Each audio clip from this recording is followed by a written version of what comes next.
Hello guys, welcome back to our YouTube channel bonsai artist Jagan. So ఇది video వచ్చేసి day routine అనుకోండి, related.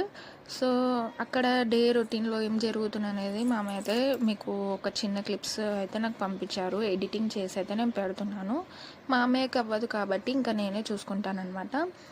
ఇంకా అక్కడ చెప్పాను కదా మీకు లాస్ట్ వీడియోస్లో రిలేటెడ్ బోన్సాయ్ గురించి అయితే అక్కడ ట్రైనింగ్కి అయితే వెళ్ళారు. కానీ సో అక్కడ ఏముంటుంది ఏంటి అనేది అయితే నేను మీకు చెప్తాను. అక్కడ వచ్చేసి ఒక ఆశ్రమం. సో అక్కడ అందరూ ఇలా నేర్చుకోవడానికి అయితే వెళ్తారనమాట. అక్కడ డైలీ మనకి 3 times 3 పూటలు అయితే మనకు ఫుడ్ అయితే ప్రొవైడ్ చేస్తారు. అండ్ డైలీ అక్కడ నైట్ ఆశ్రమం ఒక టెంపుల్ కాబట్టి భజన పూజలు ఇవన్నీ ఉంటాయి. సో అదే మీకు తెలియజేయడానికి అయితే ఇది ఒక వీడియో అయితే మామయ్య అయితే తీసి నాకైతే సెండ్ చేశారు. సో వీడియో అయితే నచ్చితే లైక్ చేయండి.